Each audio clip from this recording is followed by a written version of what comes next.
You don't buy a boat for the engine, but the engine decides whether you actually get to enjoy the boat. Every boater knows that feeling. The sun just broke the horizon. The water is glass, and all you want is a clean pull away from the dock. But the moment you hit that starter, there's a silent question hanging in the air. Will your outboard get you home today? Because when an engine fails offshore, it's not an inconvenience, it's a ruined trip, a ruined season, and sometimes a dangerous situation. And here's the truth. Most dealers won't say out loud. Even Yamaha, the brand with the bulletproof reputation, has models that can turn into money pits, and others that are absolute lifetime engines if you chose the right year. So, in this video, we're cutting past the hype, the forum myths, and the brand loyalty. We're breaking down the 3 Yamaha outboards you should avoid at all costs, and the 4 Yamaha engines that will serve you faithfully for thousands of hours if you treat them right. If you're thinking about buying a boat, repowering, or avoiding a future nightmare bill, this is the video you can't afford to skip. Let's get into it. Let's start with the Yamaha models that have proven to be the most troublesome for owners. 1. Yamaha F115.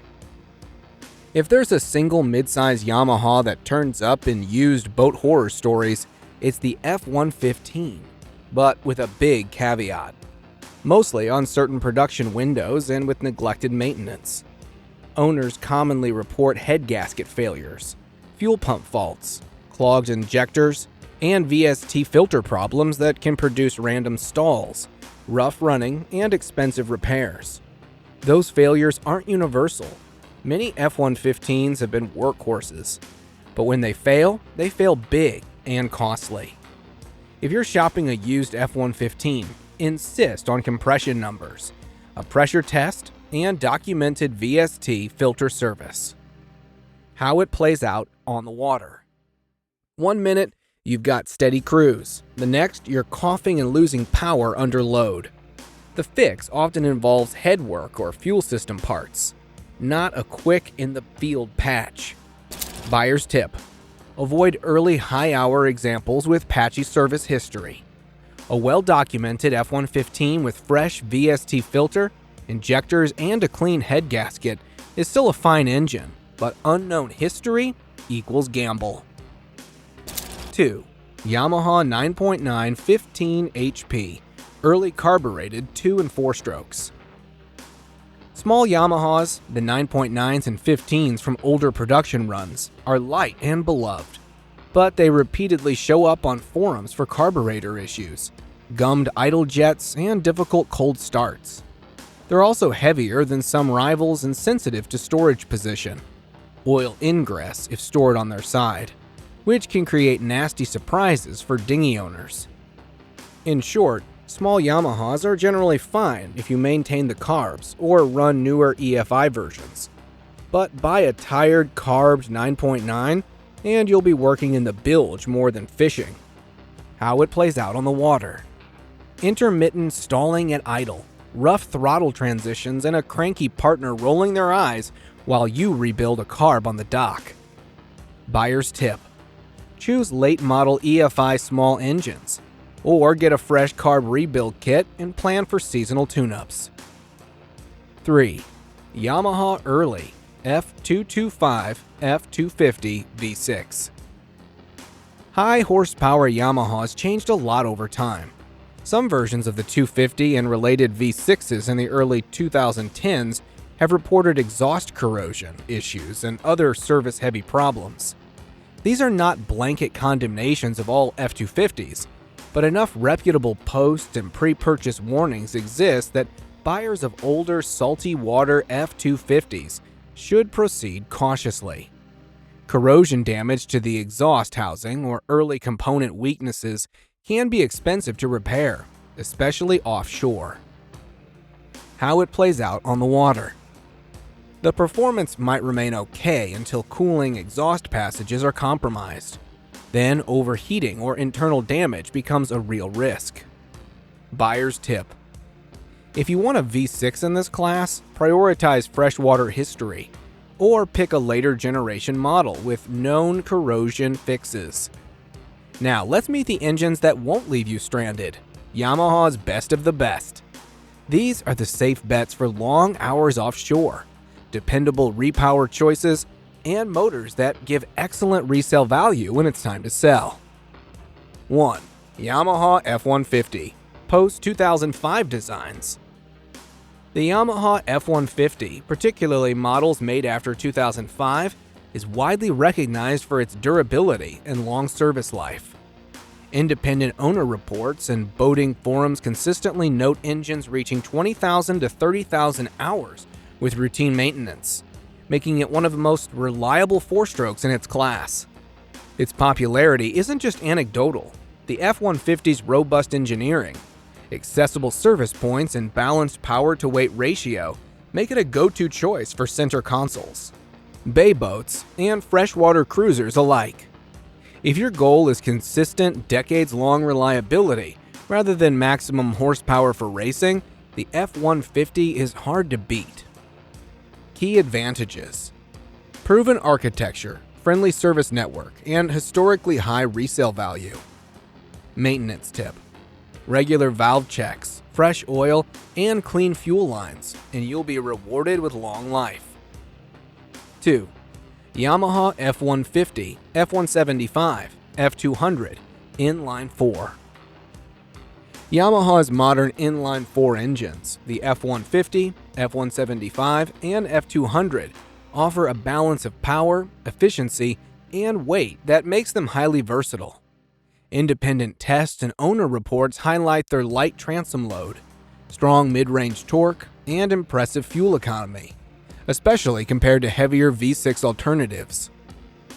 The F-200 in particular is often singled out for its power-to-weight ratio, making it an excellent repower choice for older hulls that don't need the added weight of a V6. Yamaha's official specifications and real-world performance data confirm that these inline 4s are reliable, serviceable, and capable of thousands of hours of use when properly maintained. Key advantages: lightweight design, strong economy, smooth power delivery, and modern features like VCT, variable cam timing, on select models. Maintenance tip: flush the cooling passages regularly, monitor electronics updates on digital control versions, and follow Yamaha's service schedule to maximize longevity. 3. Yamaha F300 V6 Offshore Series. For serious offshore applications, Yamaha's 4.2-liter V6 engines, the F250 and F300 family, are widely recognized for their reliability and durability. Independent tests and owner reports consistently note the F300's quiet operation, strong mid-range torque, and ability to log thousands of hours under heavy use.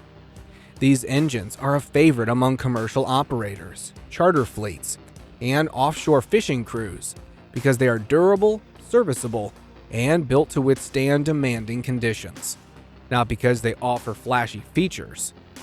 If your work or play takes you far offshore, the F300 is a dependable choice. Key advantages: proven long-term reliability, strong mid-range thrust, and modern electronic integration. Maintenance tip: adhere to the heavy-duty service schedule.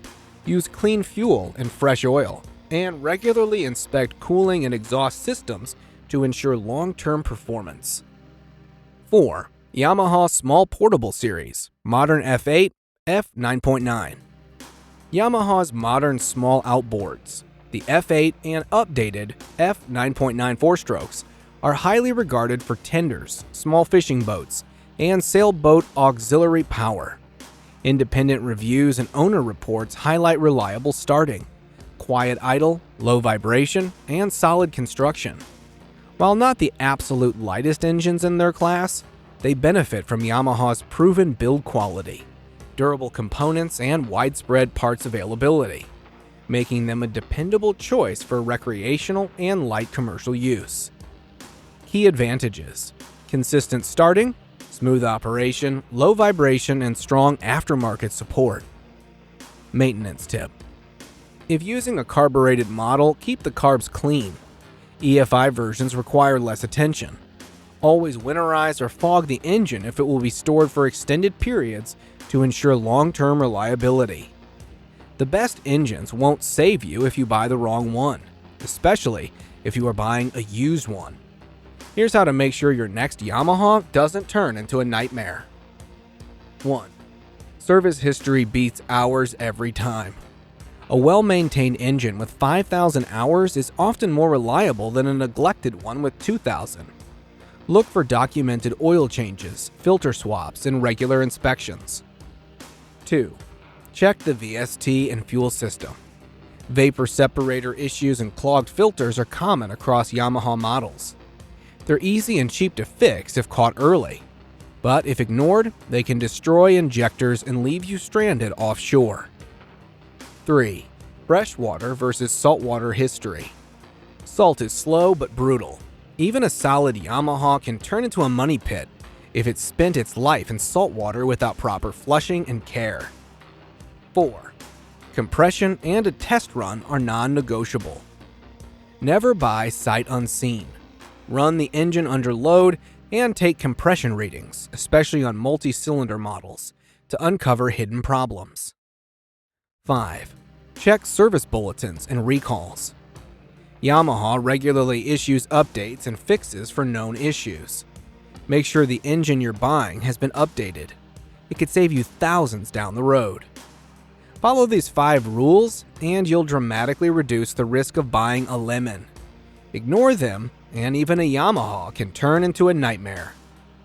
Yamaha builds some of the most reliable outboards on the water, but Yamaha isn't a guarantee of perfection. The worst examples are mostly avoidable. They're older, poorly maintained, or belong to narrow production windows with documented issues. The best Yamahas, the post-2005 F-150s, the modern inline 4s, the F300 V6s, and the refined small portables deliver decades of service when treated right. If you're buying used, do your homework. If you're buying new, pick the model that matches your mission. Lightweight inline for fuel economy, V6 for offshore grunt, small portable for a tender, and keep the basics of maintenance religiously. Boats aren't a set-and-forget hobby. Neither are their engines. Treat your motor well, and it will reward you with mornings like you remember. Treat it like a black box of regret, and you'll learn to hate the sound of a wrench. If you like this breakdown, hit like and subscribe. We do deep dives on engines, repowers, and real-world reliability. Drop a comment. What Yamaha model do you swear by? And which one burned you?